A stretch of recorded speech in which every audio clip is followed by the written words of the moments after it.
Hello everybody and welcome to this GCSE chemistry video about the reactivity series.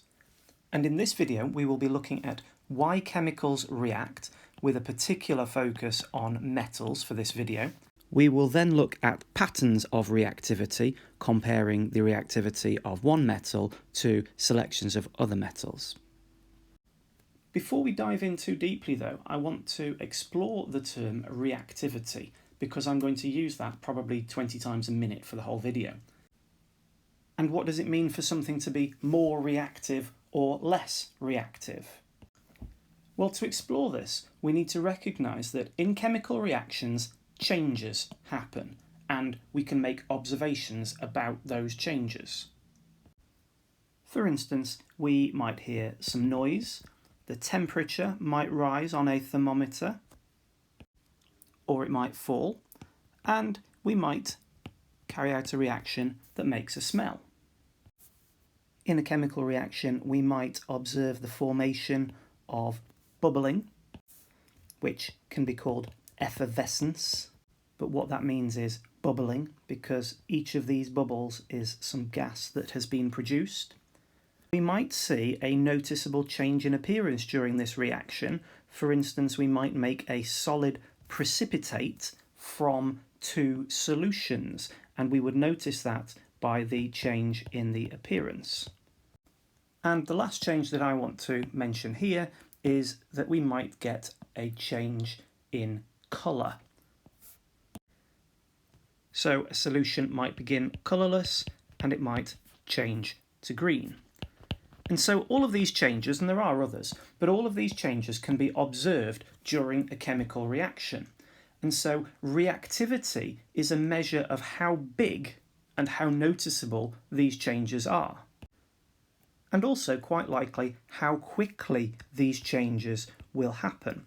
And so if you've got something that is more reactive than something else, and the colour is going to change, well, maybe the colour will change really quickly for one thing, but much more slowly for the other. And if there is a temperature change in a chemical reaction, maybe the temperature changes a really large amount for one chemical, but only a small amount for another, less reactive chemical. And so that's what we mean when we talk about reactivity. During chemical reactions, elements bond together, and the elements are reacting in order to become more stable than they were before. That's one of the rules of the universe, which is that things will change to become more stable. And what elements are achieving by becoming more stable is a full outer shell of electrons. And so if you've got an incomplete outer shell of electrons, you are less stable than if you have got a full outer shell of electrons. There are two main ways that elements can achieve a full shell of electrons, a full outer shell of electrons. The first method is by sharing pairs of electrons.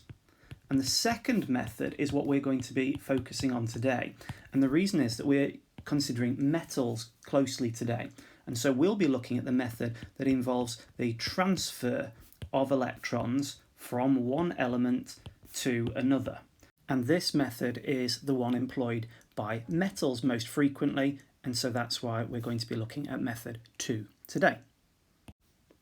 And remember that electrons have a negative charge, and so if you were to transfer electrons from one element to another, the charges will change, and you get atoms that have charge, and atoms with charge are known as ions.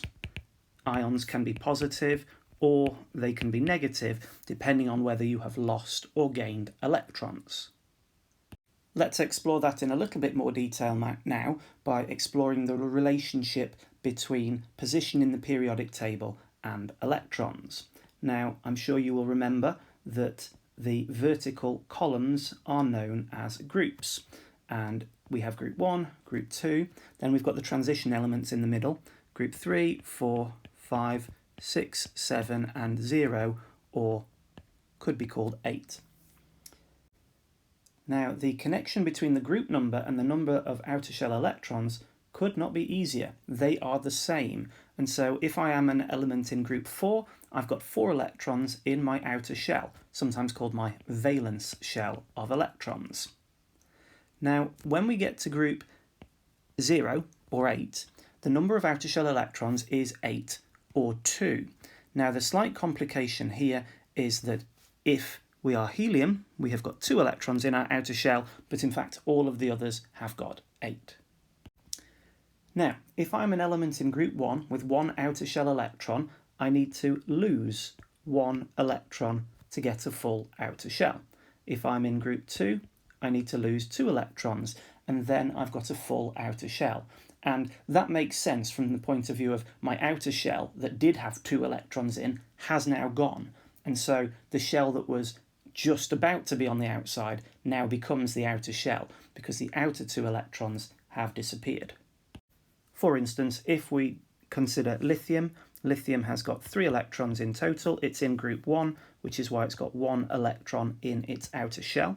If it bonds to another element, a non-metal, it will throw away that outer shell electron and the other element will take it, and lithium's inner shell is now the only shell, and so it is considered to be the outer shell, which is now full. And so once these elements have given away their outer shell electrons, the next shell in is now considered to be the outer shell, and that will be full. Back to the patterns. If we're in group 3, we lose 3 electrons.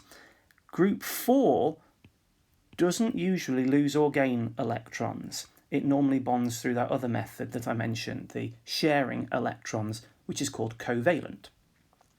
If I'm in group 5, to get a full shell, it is now easier for me to gain 3 electrons, and then it will be full. If I am in group 6, I gain 2 electrons, and now I've got 8 electrons in my outer shell, and if I'm in group 7, I gain 1 electron, because, as I say, each of these methods allows me to have a full shell now. So the elements in group 0, the noble gases, they don't need to lose or gain electrons to get a full outer shell because they already have one. And so we're left with an overall pattern here, which is that the group 1 elements have lost 1 electron to become stable. And so they will all form 1+ ions. So the group 1 elements would be ions with a positive charge of +1. The group 2 elements would form a positive charge of +2, and that's because they've now got 2 more positive protons than they had electrons. For instance, magnesium has got 12 electrons and 12 protons. When it becomes the magnesium 2+ ion, it's still got 12 protons because they never change, but now it's only got 10 electrons, and electrons are the negative and the protons are the positive. So magnesium has got 2 more positives than it's got negatives. Group 3 would form 3+ ions. Group 4 doesn't normally form ions, like I say. Group 5 has gained 3 negative electrons, so it's 3-.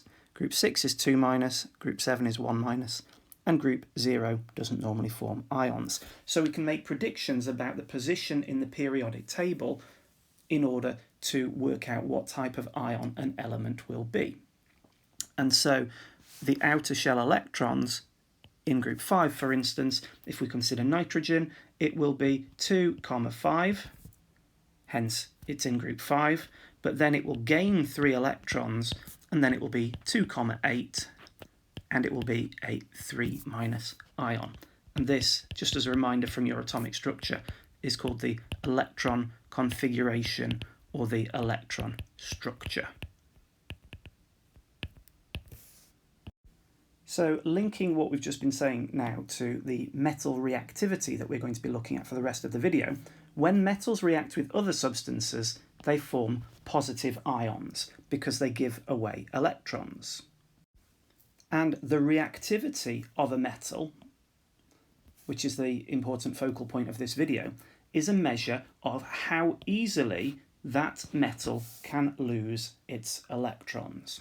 And so, for instance, if you are considering group 1 elements, the group 1 elements, they get larger as you go down the group, and so they are therefore better at losing electrons as you go down the group.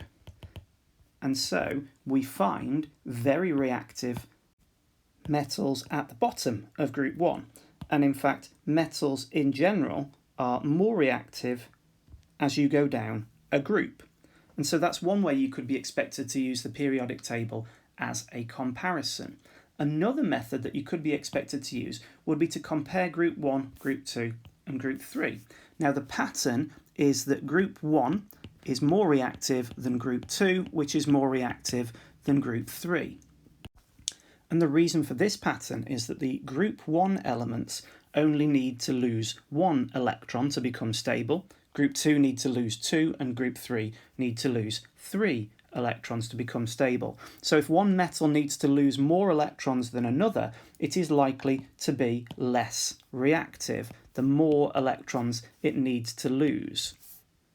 And so to sum this up, the more reactive elements will be found at the bottom left of the periodic table because firstly, it's in group 1, so it only needs to lose 1 outer shell electron compared to 2 or 3.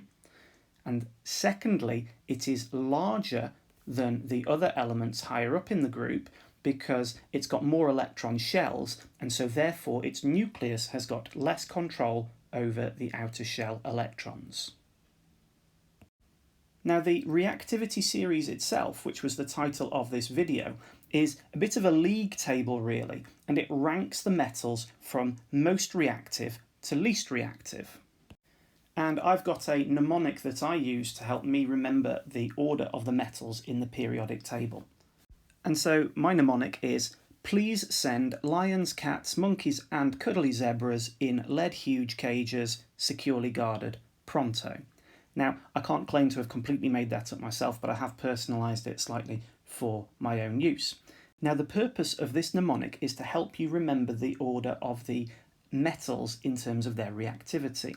And so the first letter of each of these words in my silly sentence tells me the first letter of the metal that I'm interested in. So please is P for potassium, and then we go sodium, and then the L is for lithium.